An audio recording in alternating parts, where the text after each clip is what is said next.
Well, welcome everybody to Dig In. I'm Jess Gaedeke. I am CRO at Dig Insights, and I'm joined today by a longtime friend and client partner. I've been so excited about this conversation. So I'd like to welcome Oksana Sobol, who's the Insights lead at the Clorox Company. And she brings a plethora of expertise, of inspiration, energy, and humor. That's one of my favorite parts about you. So thanks so much for joining us today. I'm so glad that you're here. Wonderful to be here, Jess. So let's start by having you tell the listeners who you are and a little bit about your background. Jess, you and I know each other for a long time across a bunch of different companies.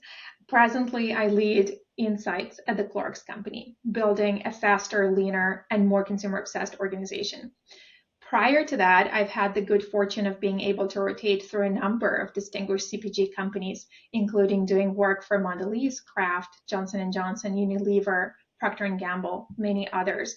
And that was either directly or as a consultant and later client services director for Nielsen Basis. So I can say that I have been very lucky to acquire both client side and agency side experience, and that has served me well. And then, in the spirit of broadening, before coming over to market research, I started my career as a marketer in brand management and new product development roles for almost 10 years. That's fantastic. And I love the consumer obsessed part of your description of your role at Clorox. It's just a fantastic ethos. So, what do you love about what you do? Well, it is that very part. So it is the part about building the faster, leaner, and more consumer obsessed organization. And I can say that it is fantastic to work for a company that has such a clear vision and be able to build the path to that vision. So the way my current role is different from any other I've had in the past is that really it's about systems design. It's about conceiving and building an entire ecosystem that has a strong people component, but then also a culture component, process, capability, and the list goes on. And so every day I have to think about where are we on our journey with each of our change initiatives individually, and then how is it all coming together? Well, that's great. That's a wonderful introduction. So at this point, I'd like to dig in a little bit. And, as you know, our listeners really crave inspiration from other leaders. And I think one of the best ways to inspire is to tell a story. And you were integral in the development and launch of a lot of things at your career at Clorox, but most recently the Clorox Free and Clear line of products. And that might seem a bit unexpected, a free and clear product from Clorox, but I would love for you to tell us about how that idea originated. What inspired it? So in consumers' mind, Clorox brand stands first and foremost for trust and for cleaning expertise. Nowhere did this come into focus more clearly for us than during the pandemic when people trusted Clorox to safeguard their health. And so being trusted, I think, means also evolving with people's changing expectations. And so we know that now, especially for young families, that means offering cleaning power when you need it while being gentle yet effective in situations when that is what's important to them. Mhm. Like situations where you might have your kids and pets involved or where you're interacting with food contact surfaces. The job is just different in that case. We wanted consumers to have the right product for the right situation, and that's the origin of Clorox Free and Clear and why Mhm. it might feel a bit different and maybe slightly unexpected at first brush. Really, it's the continuation of that trust journey, consumer trust Mhm. journey. Oh, it's just founded in such an important and critical connection there. And, I hope I don't embarrass you, but I was looking up some of your content that you've kind of put out there to the industry. And there's this quote that I have, which is that you thrive on change and novelty and you wither in its absence. And I just loved that sentence. But I wanted to bring it up here because to, derive that inspiration and to develop a product that does have such a deep meaning to consumers' lives, did you leverage any new tools or approaches or frameworks to kind of get that initiative off the ground? New tools are always so exciting. Those are the shiny new toys, and of course, there's no shortage of them involved in developing an innovation, especially. But the one I would like to emphasize here is just a very obvious, yet I think surprisingly under-leveraged one in market research these days, and that is get out into the field. Yeah. That is where the consumer is. That is where the retailer is. That is the real world with its power to surprise and inspire. And tools are a proxy to that at best. So to me, there's no substitute to being out there. And in this instance, the lightning bolt for me hit one late Friday night standing in an aisle. And I was looking at the wall of laundry product and thinking, wow, nearly half of these products now come in white packaging with some sort of a gentler formula. But then if you walk a few steps over into the cleaning aisle, that was not the case. The need Mhm. was not well represented there.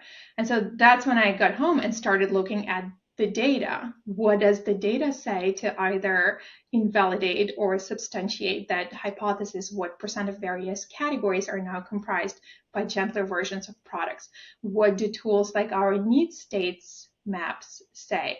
And then in terms of jobs to be done, what do we know about the frequent cleaning moments and unmet consumer requirements on those occasions? And that's when it all started coming together. But Mhm. tools, to me, should be in service of the hypothesis. One cannot find inspiration, ideas, and answers in tools alone. Yeah, I completely agree with that. And there's nothing like a Friday night inspiration. I love that you say you went home from the store and then looked at the data on a Friday night. So we're seeing your commitment right there on display. I love it. Well, Well, isn't there something interesting though in terms of some of our best ideas come to us when we step away from the everyday? Yeah, because mhm. I think they are percolating there in some subconscious layer, but we are not listening to it because we are running, running, running 5 days a week, and it's really when you kind of step back and switch to something differently when you can hear the ideas that we're trying to break through. So it's interesting that at least for me, I have my best ideas either on my run or my bike ride or when I'm able to just step back and not think about work. But turns Yeah, out that's when the good work ideas pop up I love that. And you need that space for that inspiration. So that's fantastic. for sure, Now, for I'm sure. sure bringing an initiative like this to market, it's not without its, challenges along the way. Did you face any barriers or challenges on the journey of bringing this product to market? Did you have to pivot at any point? So I don't know if you would consider this a barrier per se, but there was a kind of quirky moment, and that is that there isn't really a word in the world of household products that describes this consumer need. And so, how do you speak even internally about going into a space for which you cannot name? Right, There right. are words like natural, although the meaning of that is not entirely clear either, and you'll get a myriad different definitions just by asking different consumers what natural means to them, and then the definition will further vary depending on what category you're talking about. And yet, on this occasion, it was important for us to understand that the set of the requirements that go with natural is not the same as the set of the requirements that go with this frequent occasion when you want a product that's effective yet gentle. What Hmm. consumer wanted is something that's great for frequent everyday messes, well trusted to be safe, a product they would feel good about using around their family and pets. And so thinking about it in those terms of this is the Clorox you know and trust, it is a free and clear option of the Clorox that you know and trust became the path forward for us. Yeah. It's so interesting that consumer language and, when is not a combination of words to describe that meaning, it becomes a big marketing job, right? You have to educate and describe as you go along. So I'm sure that's not a small challenge either. And semiotics is just such a fascinating area of market Mhm. research for me, and the cueing power that colors, shapes, images, font Mhm. selections can have on influencing how the consumer perceives the product that you're trying to present to them. Yeah, absolutely. So for this initiative, when did you know it was a success? Like what was your milestone, either personally or as an organization? Clorox Free and Clear line is new in market now. It consists of a compostable wipe, a multi-surface spray, and a sanitizing mist. What gave us confidence was hearing, I trust Clorox to offer me a product like that. I want a product like that from Clorox. It's something that can tackle anything from greasy food spills to stinky playroom messes while being powered by plant-based ingredients and formulated without dyes, bleaches, ammonia. And so there again is that component of trust, which is so closely linked with the Clorox brand. And that was one of the defining moments. Yeah, it's wonderful. And so with this launch and this, initiative, what was your biggest takeaway from that experience? The best insights will come from the synthesis of everything around you. Mm-hmm. And real world immersion is such an important component. This is where that signal is going to start coming from, breaking through the noise. I feel that the best hypotheses are first inspired by the real world and then validated by the data. It's hard to find true inspiration in the data itself, and not least because it's backward looking. So the best ideas, in my opinion, are insights plus experience plus gut. So insights or facts or data is really 1/3 of the formula for success. So let's learn more about you as a leader, Oksana. I know that you are truly an authentic and genuinely inspiring leader to your organization, and you've got a real impact to the industry now. You're involved in a lot of different teams and associations. So I'd love to learn, what is your most controversial or passionate, either of those are totally fine, opinion about the state of innovation or the state of building brands today? I think what's exciting about the times that we are in right now is the state of insights technology is finally approaching a point where we are able to start talking about the emergence of an insights stack, similar to what we have seen with the evolution of marketing stack in the recent years. The two parts of that seem to cause some controversy, although it depends on who you ask. But the notion that the stack will be mature enough to put many of the research tools directly into the hands of business partners. And I believe this is the direction that the industry will take over the coming years.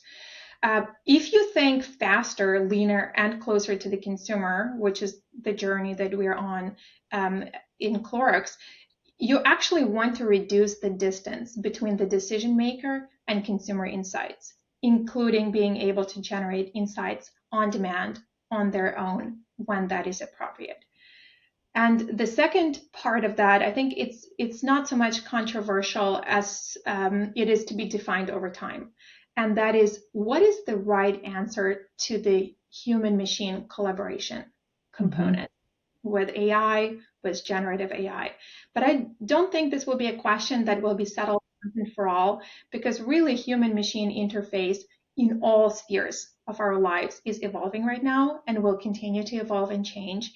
And insights is on that journey. That's really the broader arc of technology journey in our society. Yeah, no, and we had a really rich conversation a few weeks ago about this, and I was struck by a couple of things. One is, Clorox to me has always been a very forward-thinking organization as from an insights perspective, and I'm so pleased to see there's some openness to put tools and technology into your business partners' hands and to kind of remove some of that distance and gap. I think that is very forward-looking, and I think you guys are years ahead of some of your industry peers. But that dynamic of it can't just be the machine giving us information. There needs to be a human being that's interpreting and consulting and learning and putting pieces of information together. I'm so glad to hear you say that, because you and your role, I think, will continue to be very influential in the industry. And I'd hate to get to a place where we feel like the machines can do it all, because I just don't think that that's a reality. And, that's not why I'm in the industry. So I was just really inspired by our conversation a couple of weeks ago and glad to have you share that here today. So you said earlier, it's not just about new tools. That's not the silver bullet in our industry, but What types of new things have you started leveraging? Maybe it's something from your insight stack that you think is really having an impact to your business. Could you share some of those new things that are really working for you? From speaking with my colleagues in the industry, I think it's mostly a shared hypothesis that generative AI can unlock significant new things for our industry. And coming back to the importance of synthesis, I feel that will be one of the first frontiers. This is one of the areas where Gen AI can be tremendously helpful, synthesizing trends and knowledge. And then I believe that significant advances are being made on both structured and unstructured data, but then also in places like ideation, optimization. And so it will be interesting to see which of these areas emerge as clear use cases that see widespread adoption. And we are, of course, experimenting across the spectrum, and seeing the benefits. Yeah, exciting times for sure in our industry. So, what's your hot take on the future of the categories that you operate in? And obviously, Clorox has brands in so many different categories, so you might have to pick a favorite. But kind of what's your hot take on what's to come? Well, here's a broader one, and maybe this is related to the future of shopping across many categories. So many things seem possible right now. It's hard to not get carried away. For example, machine customers, not Hmm. just machine collaborators, but machine customers. How real is that? How close are we to that? I know that for me as a consumer, it is real enough already. My weekly shopping list is automated. So if someone wants to offer me, let's say, a new type of yogurt, they are talking to the wrong person. If they are targeting me with that communication, they should be talking to my digital assistant who already has decision-making rights to put these products onto the shopping list. And then I saw the data that 70% of people who have adopted these types of digital assistants for grocery shopping are having similar experiences where their assistants are adding new items to their shopping list that they ended up liking and keeping there. So is this the era of machine to machine marketing? Is that the new thing that's coming? I don't know, but it's interesting. It's interesting to watch and understand how different marketing would be if it's not speaking to the cues that resonate with humans, but it's speaking to an algorithm. But it's like they say, prognosticating about the future is an ungrateful job because it never ends up arriving and it never becomes evenly distributed. It just keeps arriving and mutating, but it's never quite fully there. So I don't think it will ever be the case that all of the shopping is now automated. It will always be some kind of a hybrid. See, this is why I love these conversations because I hadn't even really thought about that. And I feel like you've just coined a new thing, but machine to machine. So instead of B2B, B2C, we're now M&M and we're having these machines talk to each other and influencing decisions. It's just so interesting. And hey, whatever it takes to get my husband to try a new brand of peanut butter because he's just it's been Well, my you mentioned B2B space, and that's another fascinating space where a concept like that, right? So think about, we know that B2B customers apply a different set of criteria when they make their product selections compared to consumers. So it's already a step in a slightly different direction where you're trying to address more rational considerations. You're thinking about how you're differentiating from competitive offers on a different level. They're still humans, uh, and, and that plays a huge role. But it's already we market to B2B differently from how we market to B2C, and this seems like a step even more in that direction. definitely, definitely. Well, I love that hot take. Thank you for those thoughts. So we're going to move now to the final dig. This is really all about you as an individual, a consumer. So please share with us what you can here. But what's the last product or service you bought on impulse? Oh, you mentioned peanut butter, and that took me down on this path. So one of the food items that I crave most, probably of all things, oddly, is a cream puff. And that's probably because I just cannot reasonably justify buying and eating something like that. So it's off limits and therefore it's very attractive.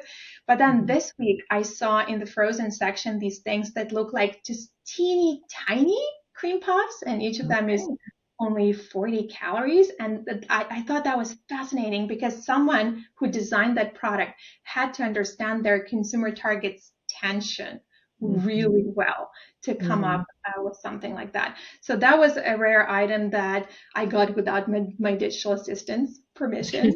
Yeah, they did put that on the list for you. Okay. Oh, that's Yeah, well, awesome. now I'm realizing that if she gets a hold of the transcript, she might get angry and lock me out of the house or something. So she's a she. Do you have a name for your digital assistant? I do. You know, you raise a really interesting point. Do you have something like an Alexa or a Siri, and is it a he or she? Do they have a special name? So our household is not one of those households. I think my daughter's starting to talk with Siri, but yeah, I'm not there yet. I'm not in that adoption phase. Okay. Well, do you have any other robots like a Roomba or some kind of other assistant that I'm sure your daughter is probably interacting Yeah, with? I'm sure, yeah, who knows what my teenager is doing, but yeah. So tell me a category or a brand or a product that you could rationalize any price point for. Like it's just something that you must have in your life. Okay, so that would be for me my mountain bike. Okay, yeah. And and again, to your point about machines are characters in their lives, I'm now realizing that that's a he, right? So my digital assistant to me is a she, but my mountain bike is a he for whatever reason, and has a name also. So no price would be too high for just what it delivers in terms of well-being and enjoyment of life, and Mm. the and enjoyment of nature and the company of great people who are into similar hobbies. So I feel that things that bring us joy and wellness and connection, whether to nature or to humans or both, are the things that are very valuable. Well, this dovetails nicely to my next question, which are we all know brands have distinct personalities. So if you can think of a brand that you would date and then maybe a brand that you would marry, and it could be the same brand, but maybe not. Oh, Jess, you're really getting me in trouble here, not just with my but now with my husband. So not only will I be locked out of my house when I get there, I have a feeling that my suitcases will be standing in front of it as well. But I like that how you made the point that people one might want to date and people Mhm. want to marry could be different kinds of Mhm. people. So I guess a brand like Restoration Hardware seems Mhm. like a fun brand to date. So Mhm. they seem like they would know the good places and the cool people, and you'd have to dress up to go out with them like big time. But then in terms of making a long-term bet, it would have to be for me someone more like IKEA. So more practical minded, adaptable, adventurous, but not too much, no nonsense, someone you can count on and with a sense of humor. Oh, I love that. I'm going to think of that the next time I encounter each of those brands, but those are great ones. And then just finally, I think we can glean a lot from this conversation about how you'll answer this question, but what keeps you inspired at work? In our line of work mutually, I think every day you meet a different question. It never gets old. And then people are endlessly fascinating to study and yet never understand fully. By formal training and I think by mindset, I'm an economist. And so the joke goes that economists live in this parallel universe where people are smarter but meaner than they actually are. And being in insights, I actually really enjoy the real world where people are much nicer than economists allow and much quirkier. Oh, that's fantastic. I love that contrast. But I also love that you bring that economic thinking to your job, and I can just sense your intellectual curiosity. I think that I'm sure you're reading and consuming things all the time that help you learn and to grow. And I just appreciate that about you. And it's been so wonderful to have you here on the Dig In podcast. So thank you for joining us. You're a real inspiration, and I'm just so honored to be in your network, Oksana. So thank you for being here. It's been such a pleasure reconnecting, Jess, and going over some of these fun questions. Congratulations to you on becoming the Chief Revenue Officer, and also the kind of the double gig of hosting the podcast as well. They keep me busy, but I love it. I love it that way. Well, thanks again for being here. And thank you everyone for joining us. Talk again soon.